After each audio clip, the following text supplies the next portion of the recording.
From this lesson onwards, we are starting with a new chapter called recursion.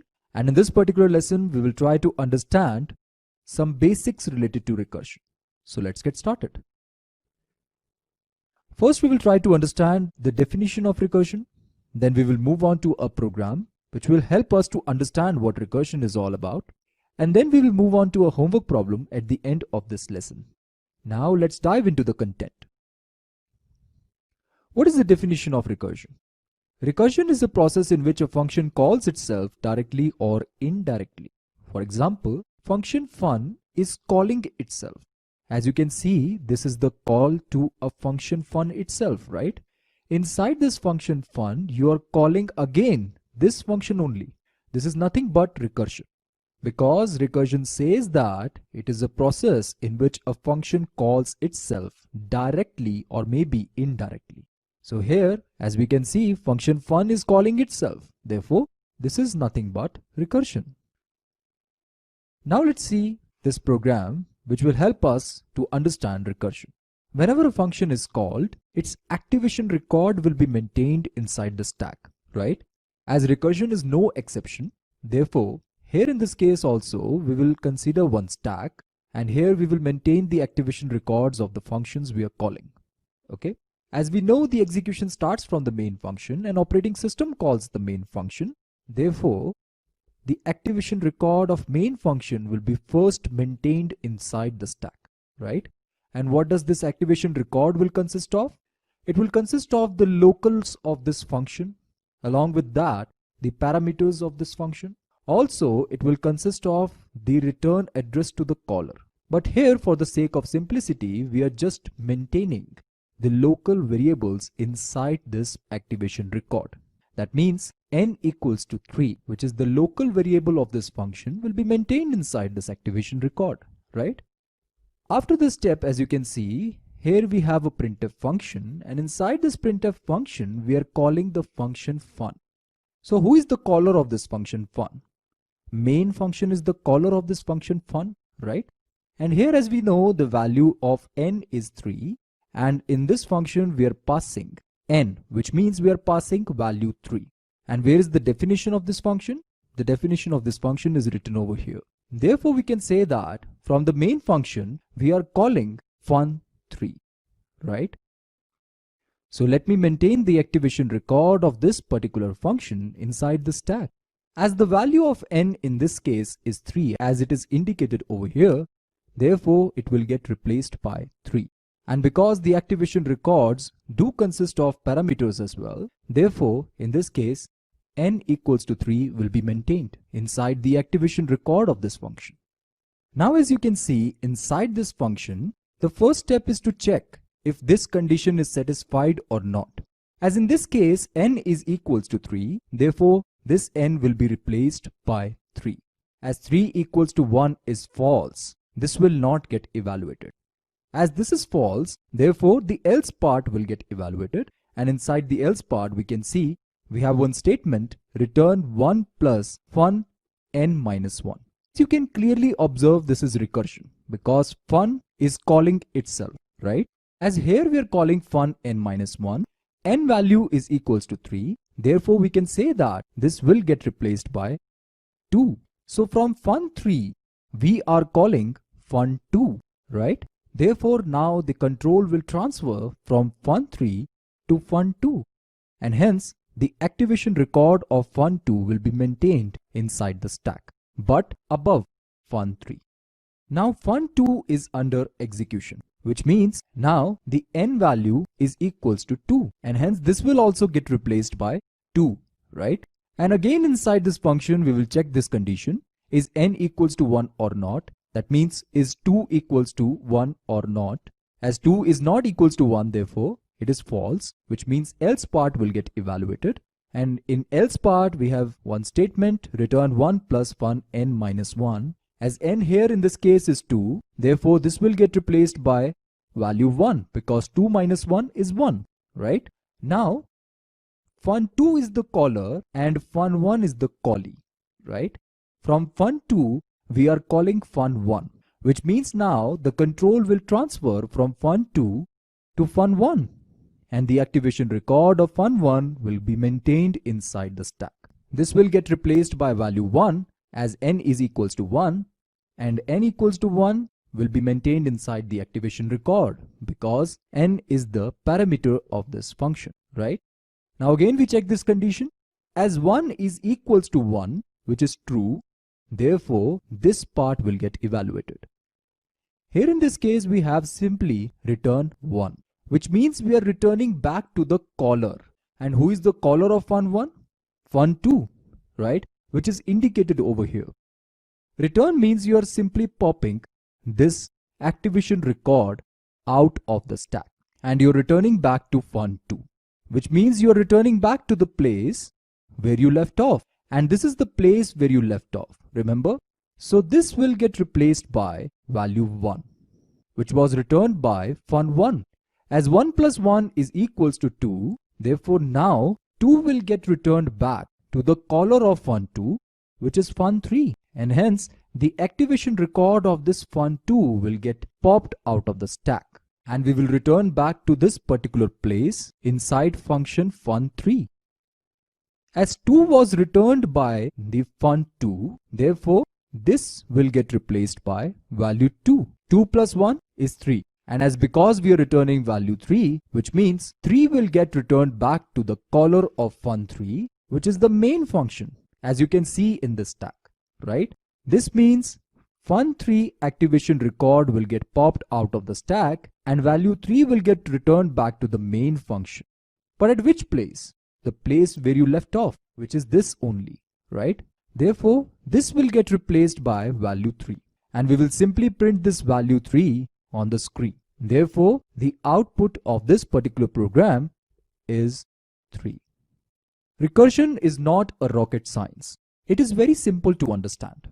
How you're calling a function and where you will return back is what you need to understand about recursion, which can be very easily simulated with the help of stack. Now as you can see, we are returning the value back to the operating system. Therefore, this activation record of main function will also get popped out of the stack and the program is now finished. Let me explain you one more method which can be a very useful method if these type of questions will come in your examination. Drawing the stack and drawing the activation records is a very good idea, but not in the examination. When you're trying to understand the concept, then stack will be the best idea for you. But if you want to solve these questions in your examination, then the method which I'm going to tell you will be the better method. As the execution starts from the main function, and inside this main function we are calling fun3 because n is equals to 3. Therefore, let me write this particular function over here. Now as n is equals to 3 and 3 is not equals to 1, therefore this will not get evaluated, but else part will get evaluated, right? So the statement which will get evaluated, we will simply write it over here. This simply means that fun3 will evaluate return 1 plus fun2 because n is equals to 3 and 3 minus 1 is 2. That is why we are writing 2 here. Before evaluating this statement, we must know what is the value of fun2. Now fun2 will be called, right? Therefore, the control will transfer from fun3 to fun2. And whatever will be evaluated by fun2, we will simply write it over here. As n is equals to 2 and 2 is not equals to 1, therefore this will not get evaluated, but else part will get evaluated. As this is the statement which will get evaluated by fun2, therefore we will write this statement over here, which is return 1 plus 1, 1.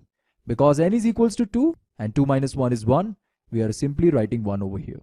Now the control transfers to fun1 and n is equals to 1 and 1 is equals to 1, which means true. Therefore, this is the statement which will get evaluated by fun1 and hence we write this statement over here, return 1.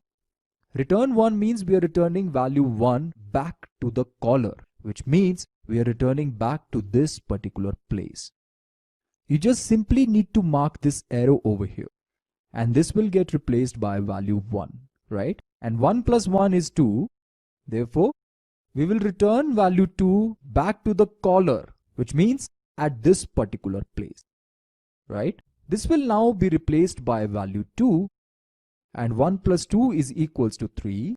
Now 3 will be returned back to the caller, means at this particular place, which means to the main function at this particular place, and this will get replaced by value 3, and this is our output, right?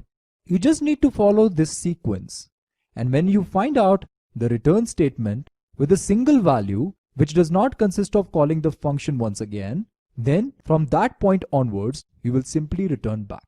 And following this particular sequence is much easier as compared to the previous one.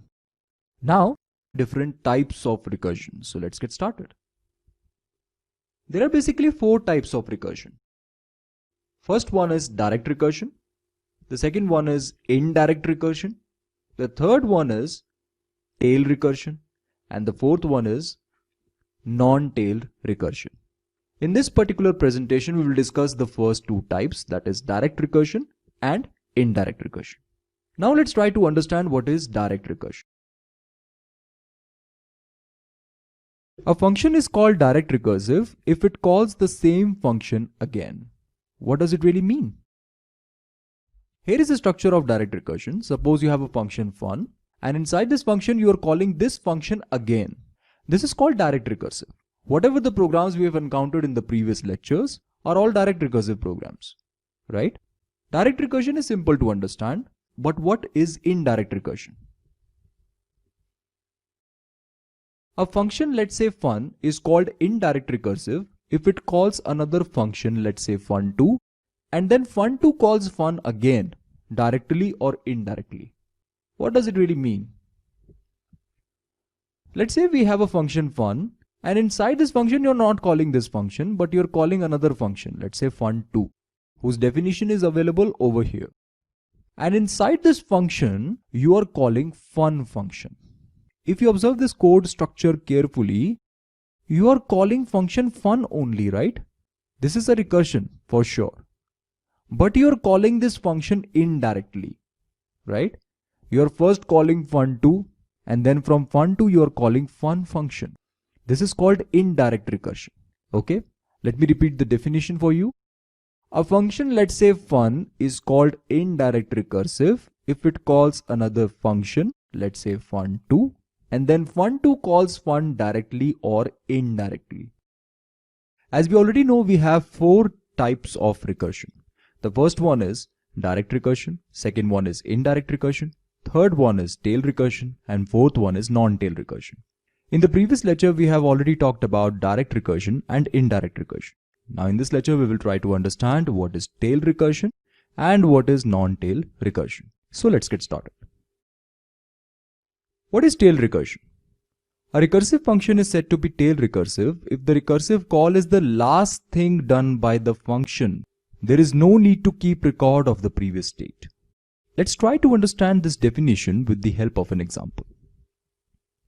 Suppose we have this code, and as you can see inside this function, we have one if construct and else construct, right? Now if you observe this code carefully, you can see this is a recursive program, right? As we are calling this fun function again within this function only. But this is a tail recursive program. Why this is a tail recursive? Let's see the definition. If the recursive call is the last thing done by the function, please highlight this line. If the recursive call is the last thing done by the function. This is the recursive call, and this is the last thing done by the function because after this recursive call you didn't find anything to evaluate, right? That is why it is the last thing done by the function. So this is a tail recursive program. Now what does this line mean? There is no need to keep record of the previous state. We can understand this line better by considering our traditional method, that is by representing a stack and then evaluate this whole program. Let's say we have this stack, and as we already know, the execution starts from the main function. Therefore, main function activation record will be stored inside the stack. Now, inside this main function, you are calling fun3, which means now the control will transfer from main function to fun3, right? 3 means n is equals to 3. As 3 value is passed to this n, therefore n now contains value 3. And the activation record of this function will get stored inside the stack. Inside this function, we have an if construct which says if n is equals to 0, then you should simply return. But as you can see, n is equals to 3, therefore this condition is not satisfied and we land at this point. That means we will evaluate the else part. And inside this else part, you can see we have a printf function which will simply print the value of n on the screen. This means as n is equals to 3, value 3 will get printed on the screen, right? After this printf function, you can see we have one statement, return fun n minus 1. This means we will simply call fun2. Now as we know, the control will transfer from fun3 to fun2. The activation record of this function will get stored inside the stack, correct? As n is equals to 2, therefore this condition is not satisfied and we land here in the else part and we will call printf function and we'll simply print the n value on the screen, which is 2, right? Again we call the fun function, but this time value of n will be 1. Therefore the control will transfer from fun2 to fun1 and the activation record of this function will be stored inside the stack. Now n is equals to 1, again the condition is not satisfied. The else part will get evaluated and in this case we will call printf function and we will print 1 on the screen because n is equals to 1, right? And then after that we again call the fun function with the value of n equals to 0. This means the control will transfer from fun1 to fun0 and the activation record of this function will get stored inside the stack. Here as you can see, n is equals to 0, right? As 0 is equals to 0, therefore the condition is satisfied and we will simply return back to the previous function. We will simply return back to the previous function. That means we have to return at this particular point. This means the activation record of this function will get popped out of the stack and we will come back to fun1 at this point. As we know in the tail recursive programs, recursive call is the last thing done by the function. This means after this there is nothing to evaluate. So what we are doing here? We are simply returning back, right? We have to do nothing after this recursive call. Let me tell you one important application of stack, that whenever we are calling a function and when we return back, we are assuming that there is something that needs to be evaluated. But here as you can see, when we are returning back, there is nothing to be evaluated. That is why we are saying there is no need to keep record of the previous state. Why you are maintaining the record of the previous state? Because when you return back, there is something that needs to be evaluated. There is something left off that needs to be evaluated. But here, there is nothing to be evaluated. That is why we are simply returning. And hence we can say that tail recursive functions are not utilizing the properties of stack properly. That is why when we are returning back, there is nothing to evaluate and hence there is no need to keep record of the previous state. We are just returning back, right? After calling the function. So here also we simply return back to fun2. And as usually we land at this point and after this there is nothing to evaluate. So we simply return back to fun3 and then again we return back to main function and finally main function activation record will get popped out of the stack. And the output is 3, 2, 1. Now let's try to understand what is non-tail recursive function. A recursive function is said to be non-tail recursive if the recursive call is not the last thing done by the function. This is just opposite of tail recursion, right? After returning back, there is something left to evaluate. Very important to understand. Let's consider one example. Here you can see after this function calling, we have something to evaluate. This is very important. And here as you can see, the recursive call is not the last thing done by this function. Now let's try to understand this code with the help of a stack. Suppose this is our stack and the execution starts from the main function. Therefore, the activation record of main function will be stored inside the stack. Now here we are calling fun3. That means the control will transfer from main to fun3, right? And the activation record of this function will get stored inside the stack. As 3 is not equals to 0, condition is not satisfied. We will call fun2. Therefore, the control will transfer from fun3 to fun2 and the activation record of this function will get stored inside the stack. Again, 2 is not equals to 0, condition is not satisfied. Therefore, we need to call fun1. Control transfers from fun2 to fun1 and again the activation record of this function will get stored inside the stack. Now again, 1 is not equals to 0, we call fun0. Now in this case, as you can see, 0 is equals to 0. Therefore, we will return back, right? We'll return back to fun1. This means activation record of fun0 will get popped out of the stack. Now we are here at fun1. That means at this particular point. After this, we need to evaluate the statement. That is why it is not a tail recursive program. It is non-tail recursive. And what we need to do is, we need to print the value of n onto the screen, which is equals to 1. Because n is equals to 1, right? And then after that, this function activation record will get popped out of the stack. And now we are in fun2, which means at this particular point in time, and as n is equals to 2, 2 will get printed on the screen, right? And then again, the activation record of this function will get popped out of the stack. And as we know, what is going to be the next output?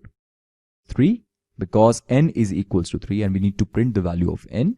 And then we pop this activation record out of the stack. And now we are in the main function. After this function evaluation, we simply have to return. Therefore, the activation record of this function will also get popped out of the stack. And this is our final output, which is 1, 2, 3. If you see in comparison with the previous function, the output is just opposite of that. Previously, the output was 3, 2, 1, and now it is 1, 2, and 3. An advantage and a disadvantage of recursion. So let's get started.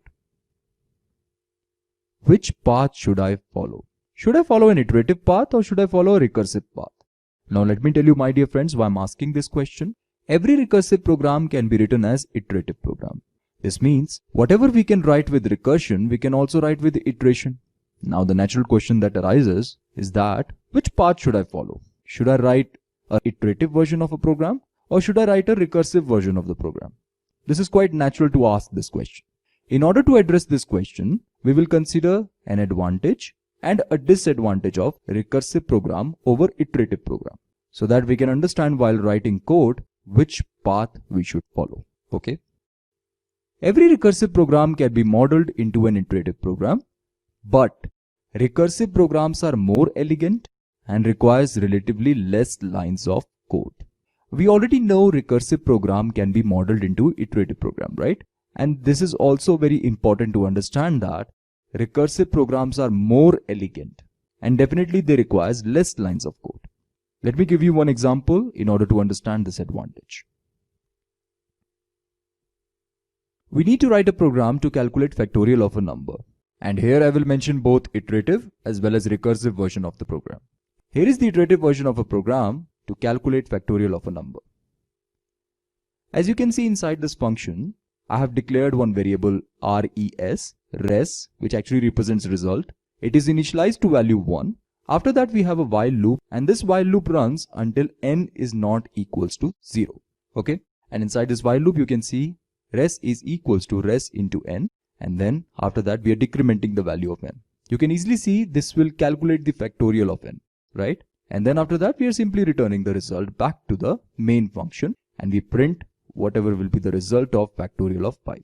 Okay, this is the iterative version of factorial of a number. Now let me write the recursive version of this program. Here is the recursive version of this program, which we have already seen. Here you can see we can replace this whole code with just a single line of code. As you can clearly see, relatively less lines of codes are required in recursive version of the program in comparison with iterative version of the program, right? Therefore, whenever you want to write clean, elegant looking code, then you should prefer recursive programs over iterative programs. Okay. Now after considering the advantage of recursion, it's time to consider the disadvantage of recursion. What is the disadvantage of recursion? Recursive programs require more space than iterative programs. This is very important to understand. It requires more space. I'm talking about stack space. Let's see why it requires more space. As you can see, it just requires 2 activation records to be stored inside the stack. First for the main function, because execution starts from the main function. And then after that, as you are calling factorial of 5, this means the activation record of this function will also get stored inside the stack. Apart from this, as you can see, there are no function calls, right? There are only 2 function calls. One is for the main and another one is for fact. Rest is just a loop we have to follow. After completion of this factorial function, it will simply return the value back to the main function and it will get printed on the screen. That's it. Therefore, just 2 activation records will get stored inside the stack, hence requires less space. On the other hand, if I talk about the recursive version of this program, then it requires total 6 activation records to be stored inside the stack, because We are first calling the main function, then fact of 5, then fact of 4, fact of 3, fact of 2, fact of 1, and then we are simply returning back, right? So you can clearly observe that recursive program requires more stack space in comparison to iterative programs. Now you know whenever you are short in memory, then you should prefer iterative programs over recursive programs. Now again I'm asking this question, which path should I follow? Let me answer this question. That depends. If you want your code to be more elegant and easy to understand, then recursive path you can follow. And if you want your code to be more efficient in terms of space, then you should follow the iterative path. Okay friends, this is it for now. Thank you for watching this presentation.